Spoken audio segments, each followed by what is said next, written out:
Hello, Gautam റിയാക്സ് എന്ന എൻ്റെ YouTube ചാനലിലേക്ക് എല്ലാവർക്കും സ്വാഗതം. രാവിലെ മോൻ കഴുകി വെളിയിൽ വന്ന് നോക്കിയപ്പോൾ ഫുള്ള് നിർത്താതെ മഴയാണ്. പെട്ടെന്നാണ് ഒരു ചിക്കൻ കറി വെച്ചാലോ എന്ന് മനസ്സിൽ തോന്നിയത്. അപ്പം നമുക്കിന്നൊരു ചൂട് ചിക്കൻ കറിയും ചപ്പാത്തി ഉണ്ടാക്കിയാലോ. ബാ. അപ്പോൾ തന്നെ പോയി പല്ലും തേച്ച് മുഖമൊക്കെ കഴുകി ഒരു സ്കിൻ കെയറൊക്കെ ചെയ്ത് ഫ്രഷായി ഡ്രസ്സും എടുത്ത് പോകാനുള്ള പരിപാടിയിലാണ് ഞാൻ നിൽക്കുന്നത്. പതിവില്ലാതെ എന്തുകൊണ്ടാണ് ചിക്കൻ കറി വെക്കുന്നതിനെ പറ്റിയൊക്കെ ആലോചിക്കുന്നതെന്ന് നിങ്ങൾക്ക് തോന്നാം. പതിവില്ലാതെ തന്നെയാണ്. കാര്യം വൈഫിന് സുഖമില്ല, ചെറിയൊരു പനിയുണ്ടായിരുന്നു. അതിനാൽ ഇന്നത്തേക്ക് പുറത്തുനിന്ന് വാങ്ങി കഴിക്കാമെന്നായിരുന്നു ആദ്യമേ പ്ലാൻ ചെയ്തത്. പക്ഷേ രാവിലെ എണീറ്റ് ഈ മഴയും തണുപ്പും എല്ലാം കണ്ടപ്പോഴത്തേക്ക് ഒരു ചിക്കൻ കറി വെക്കാം എന്ന് തോന്നി. പിന്നെ പൊതുവേ പണ്ടുള്ളവരും മുമ്പൊക്കെ ഞാൻ കേട്ടിട്ടുണ്ട്, പനിയുണ്ടെങ്കിൽ ഒരു ചിക്കൻ മേടിച്ച് കറി വെച്ചങ്ങ് കഴിച്ചാൽ മതിയെന്ന് കേട്ടിട്ടുണ്ട്. കാര്യം ചിക്കനിലുള്ള ആൻറ്റിബയോട്ടിക് എല്ലാം കുത്തിക്കയറ്റിയിട്ടാണല്ലോ കേരളത്തിലേക്ക് കയറ്റി വിടുന്നത് കോഴികളെ. അതുകൊണ്ട് ഒരു ചിക്കൻ കറി വെക്കാം എന്ന് കരുതി സാധനങ്ങളെല്ലാം വാങ്ങിക്കൊണ്ട് വന്ന് നേരെ കിച്ചണിലോട്ട് പോയി. അതിനു മുമ്പായിട്ട് ഡൈനിങ് റൂമിലുണ്ടായിരുന്ന ടി വിയിൽ ഒരു പാട്ടൊക്കെ ഇട്ട് എൻജോയ് ചെയ്ത് കുക്ക് ചെയ്യാമെന്നുള്ള പ്ലാനിലാണ് ടി വിയൊക്കെ ഓണാക്കിയത്. ഡൈനിങ് റൂമിൽ ഞങ്ങളൊരു ടി വി സെറ്റ് ചെയ്തിട്ടുണ്ട്. കാര്യം മിക്കപ്പോഴും വൈഫും കൂടുതലും വർക്ക് ചെയ്യുന്നത് അവിടെയാണ്. ഇപ്പം കിച്ചണിലാണെങ്കിലും പാചകമാണെങ്കിലും അതേപോലെ തന്നെ വീഡിയോ വൈഫിന് യൂട്യൂബ് ചാനലുണ്ട്. അപ്പം പുള്ളിക്കാരി അവിടെ ഇരുന്നാണ് വീഡിയോസും കാര്യങ്ങളൊക്കെ എടുക്കുന്നത്. കാര്യം ഈ ബ്യൂട്ടി റിലേറ്റഡൊക്കെ ആയതുകൊണ്ട് പല ടൈപ്പ് ഫേസ് പാക്കുകളും അങ്ങനെ ഓരോരോ കാര്യങ്ങളും എല്ലാം കാണിക്കുന്നത് ഡൈനിങ് ഏരിയയിൽ വെച്ചിട്ടാണ് വീഡിയോസ് എടുക്കുന്നത്. അപ്പോൾ തന്നെ അതുപോലെ തന്നെ പാചകം ചെയ്യുമ്പോഴാണെങ്കിലും കഴിക്കുമ്പോഴാണെങ്കിലും ഒരു എൻ്റർടൈൻമെൻറ്റ് കൂടി ആവുമല്ലോ എന്ന് കരുതിയിട്ടാണ് അവിടെ ഒരു ടി വി സെറ്റ് ചെയ്തത്. അങ്ങനെ ഉള്ളി അരിഞ്ഞ് കണ്ണിൽ നിന്ന് വെള്ളം വരെ ചാടിയിട്ടുണ്ട്. ആ കഷ്ടപ്പാടാണ് നിങ്ങൾ കാണുന്നത്.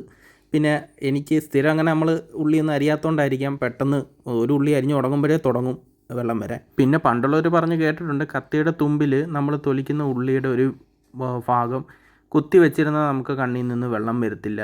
പിന്നെ അതേപോലെ വൈഫ് പറഞ്ഞും കേട്ടിട്ടുണ്ട്, വെള്ളത്തിലിട്ട് കഴിഞ്ഞാൽ വെള്ളം വരത്തില്ല. കൂടുതൽ കരയാൻ വയ്യാത്തതുകൊണ്ട് ഞാൻ വൈഫ് തൊലിച്ച് വെച്ചിരുന്ന ഫ്രിഡ്ജിൽ നിന്ന് കുറച്ച് ഉള്ളി എടുത്തിട്ട് എനിക്കിനി കരയാൻ വയ്യ, അതുകൊണ്ടാണ്. നമുക്കിനി അംഗം തുടങ്ങാം. അങ്ങനെ കിച്ചണിലോട്ട് പോവാണ്. അരിഞ്ഞ ഉള്ളിയും വെളുത്തുള്ളിയും മുളകും എല്ലാം ഞാൻ കഴുകി അത് കഴിഞ്ഞിട്ട് ചിക്കന് നന്നായിട്ട് കഴിയും. മുമ്പൊക്കെ എന്ന് പറഞ്ഞു കഴിഞ്ഞാൽ കോഴിക്കടയിൽ നിന്നൊക്കെ ചിക്കൻ മേടിച്ച് നല്ല വൃത്തിക്കൊക്കെ ആയിരുന്നു അവർ ക്ലീൻ ചെയ്ത് തരുന്നത്. ഇപ്പോൾ ഒക്കെ ഉള്ള ബംഗാളികളെല്ലാം വന്നതിന് ശേഷം ആമാരെ ജസ്റ്റ് തൊലി ഉരിഞ്ഞ് കളഞ്ഞിട്ട് ഒറ്റ തട്ട, ഒരു ക്ലീനും ഇല്ല, ഒരു വൃത്തിയില്ലാത്ത രീതിയിലാണ് അവന്മാർ തരുന്നത്. പിന്നെ നമ്മൾ വീട്ടിൽ വന്നു കഴിഞ്ഞ് നല്ല ക്ലീൻ ചെയ്തിട്ടേ ചിക്കൻ എടുക്കാനും പറ്റത്തുള്ളൂ. അങ്ങനെ കഴുകിയ ഉള്ളിയും വെളുത്തുള്ളിയും എല്ലാം ഇരുന്ന് കുനുകുനാന്ന് അരിയാണ്. നിങ്ങൾ അരിയുന്ന കാണുമ്പോൾ ഇത് ഭയങ്കര എക്സ്പേർട്ടാണ്. അത്ര എക്സ്പേർട്ടൊന്നുമല്ല, വീഡിയോയുടെ സ്പീഡ് കൂട്ടിയിട്ടേക്കുവാണ്, അതുകൊണ്ടാണ് തോന്നുന്നത്. പിന്നെ ഈ കുക്കിംഗ് ഒന്നും ഞാൻ അത്ര എക്സ്പേർട്ടൊന്നും അല്ല.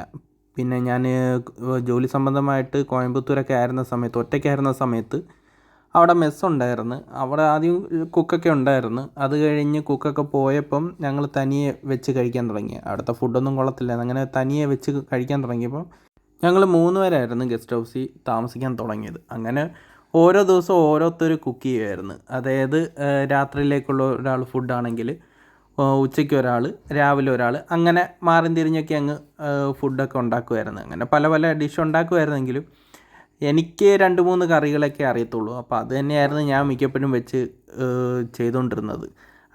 അങ്ങനെ പഠിച്ചതാണ് ഈ ചിക്കൻ കറിയും പരിപ്പ് കറിയും. അങ്ങനെ തേങ്ങ പൊട്ടിച്ചതാണ്, അവിടെയും ഫ്ലോപ്പായി. പിന്നെ വന്ന് തേങ്ങയെല്ലാം കൊത്തിയരിഞ്ഞ്, തേങ്ങ എനിക്ക് ചിക്കൻ കറിയിലിടുന്ന ഭയങ്കര ഇഷ്ടമാണ്. അത് ഞാൻ ഒരിക്കലും വിട്ട് കളയത്തില്ല, തേങ്ങ മസ്റ്റാണ്. അപ്പോൾ അരിഞ്ഞു വെച്ച ഇഞ്ചിയും വെളുത്തുള്ളിയും എല്ലാം നല്ലോണം ഇടിയല്ലി ചതയ്ക്കുക. പിന്നെ ആ ഇരിക്കുന്ന ടീ ഷുഗർ എന്നുള്ള ഐറ്റംസ് എല്ലാം അത് വൈഫ് ഓൺലൈനിൽ വാങ്ങുന്നതാണ്. ഇങ്ങനെയുള്ള ഐറ്റംസ് എല്ലാം അവൾ കുത്തിയിരുന്ന് കണ്ടുപിടിച്ച് ഓരോന്നും ഓർഡർ ചെയ്യും. ഒരു ദിവസം 1-2 ഡെലിവറി മീഷോയിൽ നിന്നാണെങ്കിലും ആമസോണിൽ നിന്നാണെങ്കിലും ഫ്ലിപ്കാർട്ടിൽ നിന്നാണെങ്കിലും 1-2 ഡെലിവറിക്കാരെങ്കിലും വരും. അത്രയ്ക്ക് ഹോബിയാണ് വൈഫിന്. പിന്നെ ഒരു മാസം ഒരു എമൗണ്ട് കൂടുമ്പോൾ ഞാൻ വഴക്ക് പറയും. പിന്നെ അടുത്ത മാസം ഒന്ന് കുറയ്ക്കും. പിന്നെ വീണ്ടും പഴയ കണക്ക് തന്നെ തദൈവയാണ്. ഞങ്ങളുടെ വീട് ഒരു പഴയ വീടാണ്. പക്ഷേ ഒരു രസമാണ് അവിടെ താമസിക്കാൻ. ഓടിട്ട വീടാണ്, പക്ഷെ ഇഷ്ടംപോലെ മുറികളുണ്ട്. അപ്പം അതുകൊണ്ടാണ് ഡൈനിങ് റൂമിലൊരു ടി വിയും കൂടി വെച്ചത്. കാര്യം ഇവിടുന്ന് ഫ്രണ്ട് റൂമിൽ പോകണമെങ്കിൽ ഒരു 3-4 റൂം പാസ് ചെയ്ത് വേണം ഫ്രണ്ട് റൂമിൽ പോകണം. അവിടെ നിന്ന് വിളിച്ചു കഴിഞ്ഞാൽ കൂടി കിച്ചണിൽ നിന്ന് കഴിഞ്ഞാൽ നമ്മൾ അറിയത്ത് കൂടിയില്ല വിളിച്ചത്. അപ്പോൾ അതാണ് ഈ ഒരു വീടിൻ്റെ ഒരു പ്രത്യേകത. ഒന്ന് ആദ്യം വരുന്നതൊക്കെ കൺഫ്യൂഷനാവും, ഏത് റൂമിൽ കൂടെ ഏത് റൂമിൽ കയറണം എന്നുള്ള രീതിയിൽ.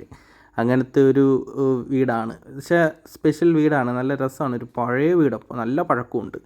അങ്ങനെ നമ്മുടെ ചീനച്ചട്ടിയിലെ എണ്ണയും നല്ല വറ്റൽമുളകും കടുകും അതേപോലെ നമ്മൾ ചതച്ച് വെച്ചതും എല്ലാം ഇട്ട്, അതേപോലെ ഉള്ളിയും ഇട്ട് സവാളയും ഇട്ട് നല്ലോണം വഴറ്റുകയാണ്. അതുപോലെ അതിൻ്റെ സൈഡിൽ കൂടെ തന്നെ നമ്മൾ ചപ്പാത്തി ചുടാനുള്ള പാക്കറ്റ് ചപ്പാത്തിയിൽ എടുത്ത് വെച്ചിട്ടുണ്ട്. അങ്ങനെ എണ്ണ സവാളയെല്ലാം നല്ല വരണ്ട് വന്നിട്ടുണ്ട്. നല്ല വരളണം സവാള. ഇടയ്ക്കൊന്ന് തട്ടിക്കുട്ടി ചതച്ച് വെക്കണം. ഇന്ന് വൈഫിന് പനിയായതുകൊണ്ടാണ് ഈ ഏരിയയിലൊന്നും ആളെ കാണാത്തത്. മോളും അല്ലെങ്കിൽ ഈ ഭാഗത്ത് എവിടെയെങ്കിലുമൊക്കെ ചുറ്റിപ്പറ്റി കാണേണ്ടതാണ്. മോളു എന്ന് വിളിക്കുന്നത് എന്താണെന്ന് വെച്ചാൽ ആളുടെ വീട്ടിൽ വിളിക്കുന്ന എല്ലാവരും വിളിക്കുന്ന പേര് മോളു എന്നാണ്. മുളക് പൊടിയും മഞ്ഞപ്പൊടിയും മല്ലിപ്പൊടിയും മസാലപ്പൊടിയും ഒന്നും ഞാൻ അളവ് നോക്കിയല്ല ഇടുന്നത്. ഞാൻ ഒരു കളറും ഒരു ഏകദേശം കണക്ക് വെച്ചാണ് ഈ കൂട്ടൊക്കെ ഇടുന്നത്.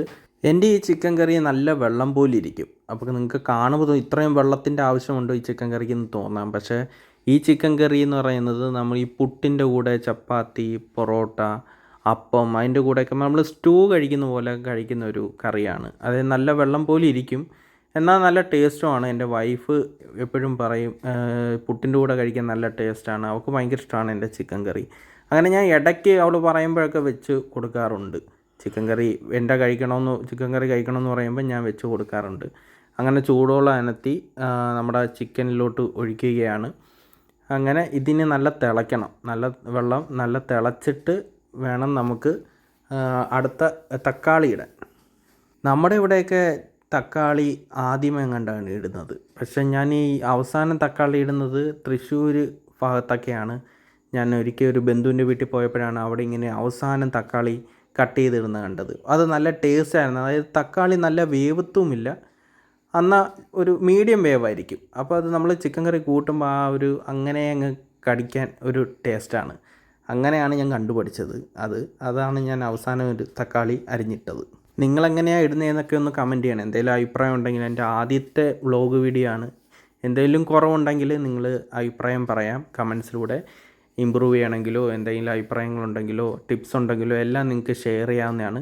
അതേപോലെ വീഡിയോ ഇഷ്ടപ്പെട്ടുണ്ടെങ്കിൽ ലൈക്ക് ചെയ്യണം, ഷെയർ ചെയ്യണം, സപ്പോർട്ട് ചെയ്യണം, സബ്സ്ക്രൈബ് ചെയ്യാൻ ഒരിക്കലും മറക്കരുത്. പിന്നെ ഇത് കണ്ടിട്ട് നിങ്ങൾ കിച്ചൺ ടിപ്സ് ഒന്നും ചോദിച്ചാൽ എൻ്റെ അടുത്തോട്ട് വരല്. ഞാൻ അത്ര എക്സ്പേർട്ടൊന്നുമില്ല, ഞാൻ എല്ലാം ഒരു തട്ടിക്കൂട്ടാണ്.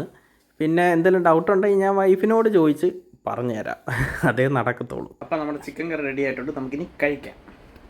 അങ്ങനെ എല്ലാം റെഡിയായതിനു ശേഷം മോളുവിനെ ഞാൻ വിളിച്ച് എണീപ്പിച്ചു. സുഖമില്ലാത്തതുകൊണ്ട് ആൾ കിടക്കുമായിരുന്നു.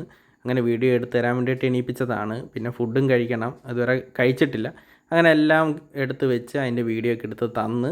അങ്ങനെ കൂടെ നടക്കുന്നത് നമ്മുടെ പാപ്പുവാണ്. ഇതിന്ന് പ്രതീക്ഷിച്ചുകൊണ്ടാണ് ഈ നടക്കുന്നത്. കഴിച്ചതിന് ശേഷം അവർക്കുള്ള ഭാഗം അവർക്ക് കൊടുക്കണം. അങ്ങനെ ഞാൻ ടേസ്റ്റ് ചെയ്ത് നോക്കുകയാണ്. ആദ്യം ഞാൻ തന്നെ ഒന്ന് ട്രൈ ചെയ്ത് നോക്കാം, എന്തെങ്കിലും കുഴപ്പമുണ്ടെങ്കിൽ നൈസിന് മുങ്ങാല്ല, അങ്ങനെ എടുത്തിട്ടതാണ്. അപ്പം അതിന് ശേഷം വൈഫിന് എടുത്ത് കൊടുക്കുന്നുള്ളൂ എന്ന് തീരുമാനിച്ചു. കണ്ടാ ചിക്കനൊക്കെ കിടന്ന് തുടിക്കുന്ന കണ്ടാ, കളറ് കണ്ടാ. ഞാൻ പറഞ്ഞത് ശരിയല്ലേ, ഏതോ വെള്ളം പോലെ ഇരിക്കുന്ന കണ്ടാ. നിങ്ങൾക്ക് കാണുമ്പോൾ തോന്നും ഇത്രയും വെള്ളമൊക്കെ ഇച്ചിരി കൂടുതലല്ലേ എന്ന്. പക്ഷേ ടേസ്റ്റിന് കുറവൊന്നുമില്ല, നല്ല ടേസ്റ്റാണ്. നമുക്ക് ഇത് കണക്ക് നല്ല കുതിർത്ത്, ഇപ്പോൾ പുട്ടാണെങ്കിലും അപ്പമാണെങ്കിലും ചപ്പാത്തി ആണെങ്കിലും പൊറോട്ട ആണെങ്കിലും നല്ല കുതിർത്ത് കഴിക്കണം, എന്നാലേ അതിൻ്റെ യഥാർത്ഥ ടേസ്റ്റ് അറിയത്തുള്ളൂ. നല്ല ടേസ്റ്റായിരുന്നു, നല്ല രസമായിരുന്നു. ആ ഒരു വറ്റൽമുളകിൻ്റെയും കറിവേപ്പിലയുടെയും തക്കാളിയുടെയും ചിക്കൻ്റെയൊക്കെ മണം എടുത്ത് നിൽപ്പുണ്ടായിരുന്നു. നല്ല ടേസ്റ്റ്. വീഡിയോ ഷെയർ ചെയ്യാൻ മറക്കല്ലേ.